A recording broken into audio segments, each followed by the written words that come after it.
Hey guys, what is up? My name is Aman Joshi and I welcome back all of you in my YouTube channel Coding World। तो जैसा कि आपने देख रखा है हमारे 438 सब्सक्राइबर्स कंप्लीट हो चुके हैं। 54 वीडियोस हमने अपने चैनल पर अपलोड कर दिए हैं।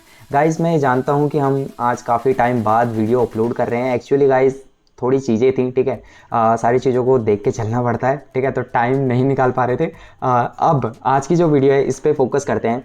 आपने टाइटल तो देख ही लिया होगा, थंबनेल भी देख ही लिया होगा कि हम सॉल्व करने वाले हैं आज लीड कोड की प्रॉब्लम, जो इसका टैग है 2877। जी हाँ, हम लीड कोड की ये वाली प्रॉब्लम सॉल्व करने वाले हैं 2877, ठीक है। जिसमें कि हमको एक डेटा फ्रेम को बनाना है, ठीक है। वो भी किससे? लिस्ट से। कौन सी लैंग्वेज हम यूज़ करेंगे? पाइथन को हम यूज़ करने वाले हैं, ठीक है। पाइथन में भी स्पेसिफिक हम एक मॉड्यूल को यूज़ करेंगे जिसका नाम है पांडास, ठीक है। तो जैसे कि इसने हमको बोल रखा है कि आप एक डेटा फ्रेम को क्रिएट करो, ठीक है, 2D लिस्ट से। This 2D list contain the IDs and age of some students. जिनको नहीं पता डेटा फ्रेम क्या होता है, ठीक है, मैं आपको शॉर्ट में एक चीज़ बता देता हूँ। डेटा फ्रेम, एक मिनट मैं ना पीपीटी ओपन कर लेता हूँ ताकि आपको ज़्यादा अच्छे से समझ आएगा, ठीक है। ये रहा, यहाँ पर मैं पेन चूज़ कर लेता हूँ रेड, ओके। ओके, तो मैं आपको बताता हूँ डेटा फ्रेम की अगर हम बात करें, ठीक है, तो data frame it is a kind of 2D data structure, ठीक है। ये एक 2 डायमेंशनल डेटा स्ट्रक्चर होता है। अब सर ये किसके अंदर होता है? देखो, मेनली ये डिफरेंट लैंग्वेजेस के अंदर भी होता है, ऐसी बात नहीं है सिर्फ पाइथन में होता है, डिफरेंट लैंग्वेजेस में भी होता है। लेकिन अभी हम पाइथन की बात कर रहे हैं, तो पाइथन के अंदर एक हमारा मॉड्यूल है, ठीक है, जिसको हम यूज़ कहते हैं पांडास, ठीक है। पांडास मॉड्यूल आपने सुना होगा। ये किस लिए यूज़ होता है? ये मेनली यूज़ होता है डेटा एनालिटिक्स के लिए, ठीक है, डेटा एनालिटिक्स में। अब डेटा एनालिटिक्स में भी हमारे पास कुछ चीज़ें आ जाती हैं, जैसे कि डेटा रिफाइनिंग, ठीक है। डेटा रिफाइनिंग यानी कि डेटा को आप क्लीन कर रहे हो, ठीक है, डेटा क्लीनिंग हो गया आपका। साथ ही साथ आपका डेटा मैनिपुलेशन हो गया, ठीक है। तो ये सारी चीज़ें जो हैं ये आप किससे करते हो? पाइथन में पांडास मॉड्यूल की हेल्प से।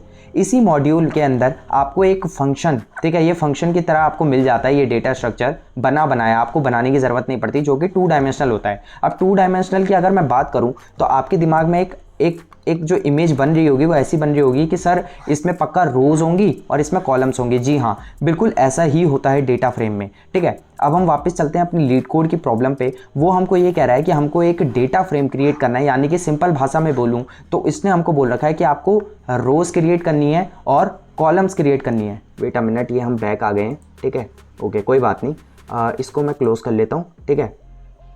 इसको यहाँ से हम एंड शो कर लेते हैं, इसको कीप कर लेते हैं। जैसे कि इसने हमको बोल रखा है कि आप एक डेटा फ्रेम को क्रिएट करो, ठीक है, 2D लिस्ट से। This 2D list contain the IDs and age of some students. ये स्टूडेंट जो डेटा है, स्टूडेंट डेटा नाम से ये एक डेटा फ्रेम है, ओके। ये जो डेटा फ्रेम है इसमें आपके पास 2 कॉलम्स है। इसने हमको बता दिया क्या क्या कॉलम है, स्टूडेंट आईडी और एज, ठीक है, will be in the same order at the original 2D। अब यहाँ पर इसने एग्जाम्पल हमको क्या दे रखा है? स्टूडेंट डेटा के पास, ये देखो यहाँ पे आपको ये चीज़ देख के कुछ समझ आ रहा है? अगर नहीं आ रहा तो मैं आपको बता देता हूँ। ये एक अलग से लिस्ट है, ठीक है, ये एक लिस्ट है और ये नीचे वाली भी एक लिस्ट है, ये नीचे वाली भी लिस्ट है, और ये सारी जो लिस्ट है ये एक लिस्ट के अंदर है, ठीक है। अब ये कैसे रिप्रेजेंट हो रखा है? यहाँ पे देखो, एक लिस्ट के अंदर आपने एक लिस्ट अंदर से क्रिएट कर रखी है जिसकी क्या, जो कौन सी वैल्यूज ले रहा है? इंटीजर वैल्यूज को ले रहा होगा। अब यहाँ पर आप नोटिस कर रहे होंगे सर ये क्या चीज़ है। अगर आपको नहीं पता तो मैं आपको बता देता हूँ। अदर लैंग्वेजेस में जैसे आप अपने फंक्शन का रिटर्न टाइप डिफाइन करते हो कि सर ये फंक्शन इंट रिटर्न कर रहा होगा, ये वॉइड रिटर्न कर रहा होगा, तो उसी तरह ये आपका क्या रिटर्न कर रहा होगा? ये आपका एक डेटा फ्रेम रिटर्न कर रहा होगा। सर ये pd डॉट डेटा फ्रेम क्या है? देखो ये जो पांडास है इसको आप pd की तरह लिख रहे हो और ये आपको एक डेटा फ्रेम रिटर्न कर रहा है। अब बिना टाइम वेस्ट करे हम इसको शुरू करते हैं, ठीक है। अब देखो आप ये चीज़ पास करोगे और आपको अपने रिजल्ट में क्या चाहिए? स्टूडेंट अंडरस्कोर आईडी, ठीक है, एज। अब आप एक चीज नोटिस कर रहे हो, नीचे की जो वैल्यूज हैं वो तो अपनी वैसी ही हैं, ठीक है, उनमें कोई चेंजेस नहीं है। ऊपर बस कॉलम का नाम आ चुका है। सर अब ये कैसे होगा? ये मैं भी आपको बता देता हूं। आप सबसे पहले एक वेरिएबल ले लो, ठीक है, यानी कि हमको एक लिस्ट बनानी पड़ेगी जिसमें हम स्टूडेंट आईडी और एज ये हम स्ट्रिंग की तरह पास करेंगे, ठीक है, लिस्ट में। अब कैसे होगा वो ध्यान से देखना, ठीक है। तो यहाँ पर हम कॉलम, ठीक है, कॉलम अंडरस्कोर नेम, यहाँ पे मैंने एक वेरिएबल ले लिया है, ठीक है। ये वेरिएबल क्या कर रहा होगा? ये एक लिस्ट होगा, ठीक है, लिस्ट बना लेता हूँ। इसके अंदर देखो नाम क्या बोला है उसने? स्टूडेंट अंडरस्कोर आईडी, ठीक है, तो यही आप डाल दो यहाँ पे स्टूडेंट अंडरस्कोर आईडी, ठीक है, कॉमा, और साथ में दूसरी वाली कॉलम क्या है? एज, एज आपकी रहने वाली है, ठीक है। अब ध्यान से देखो, इतना तक तो हमारा काम हो चुका है, ठीक है, इतना काम हमने ईजिली कर चुके हैं। अब इसके आगे सर, अब ये डेटा फ्रेम, ये जो साइड में लाइन जैसी आ रही है, ये कैसे बनानी है, ठीक है। तो पाइथन में पांडास की मदद से आप इसको बना सकते हो, ठीक है। डेटा फ्रेम आपको यही एक हेल्प करता है, ठीक है, एक्सेल सीट जैसी प्रिपेयर करने में, काइंड ऑफ एक्सेल सीट ही होती है ये, ठीक है। तो यहाँ पर आप एक वेरिएबल ले लो, आर नाम से हमने ले लिया, आर ले लो या फिर रिजल्ट नाम से ले लो, ठीक है, कुछ भी जो आपका मन करे। Result is equals to P D dot data frame, ठीक है। याद रखना ये केस सेंसिटिव है, आपको ऐसे ही लिखना पड़ेगा अपने फंक्शन का नेम। इसके अंदर आप क्या पास करोगे, अपना आप स्टूडेंट अंडरस्कोर डेटा। सर ये स्टूडेंट अंडरस्कोर डेटा क्या है, जो आपका स्टूडेंट डॉट डेटा है क्या है, ये एक 2D लिस्ट है, ठीक है। और ये देख सकते हो आप, लिस्ट के अंदर लिस्ट है, ठीक है, कॉमा। अब आपको इसको डेटा फ्रेम में कन्वर्ट करना है, कॉमा। यहाँ पे आपका एक पैरामीटर आपको देना पड़ेगा, कॉलम्स नाम से होता है, ठीक है। अब कॉलम्स के अंदर आप क्या वैल्यू दोगे, कॉलम्स के अंदर आप ये पास कर दोगे कि भाई जो कॉलम होने वाला है उनका नेम ये रहना चाहिए, ठीक है। अभी आपको पता चल जाएगा, अगर आपको समझ नहीं आ रहा है तो कॉलम अंडरस्कोर नेम। अब इसके बाद सीधा आपको क्या कर देना है, रिटर्न कर देना है, ठीक है, RETURN, रिटर्न रिजल्ट, ठीक है। अब सर हमने रिटर्न रिजल्ट ही क्यों करा, क्योंकि यहाँ पे इन्होंने, देखो मैंने आपको क्या बोला था, उनने डेटा फ्रेम में मांग रखा है क्या, रिटर्न टाइप। तो आपका रिटर्न टाइप क्या है, रिजल्ट। अब सर रिजल्ट के अंदर क्या वैल्यू थी, PD डॉट डेटा फ्रेम, ठीक है। डेटा फ्रेम बना के दे दिया है आपने, जिसमें कि एक 2D लिस्ट है और इसके कॉलम का नाम क्या है, ये आपने पास कर दिया। अब इसको रन कर लेते हैं और रन करके चेक करते हैं हमारा रिजल्ट सही है या नहीं, ठीक है।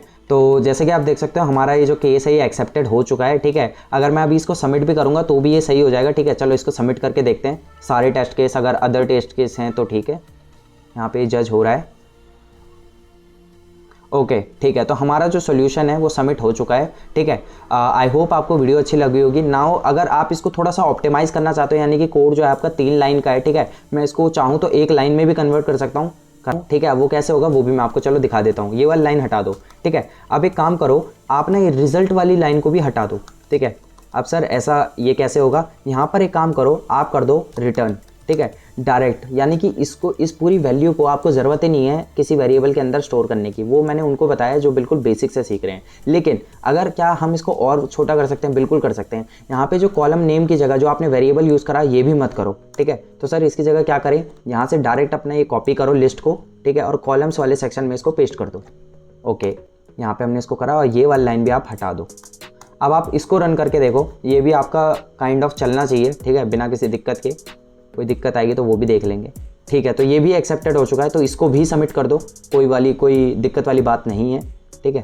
चलो चेक कर लेते हैं, ठीक है। तो ये भी हमारा सबमिट हो चुका है और ये उससे थोड़ा सा कम, ठीक है, रन टाइम कम लिया है, 499 ms में हमने कर दिया है, ठीक है। 88.72% लोगों को हमने बीट कर दिया है, ठीक है। आई होप आपको ये वीडियो अच्छी लगी होगी। अगर आपको सोल्यूशन समझ आया और वीडियो अच्छी लगी है तो please don't forget to like, share and subscribe us, ठीक है। प्लीज़ यार आप लोग अपना सपोर्ट दिखाओ, अगर सपोर्ट दिखाओगे तभी हम आगे बढ़ पाएंगे, नहीं तो ऐसे काम नहीं चलेगा यार।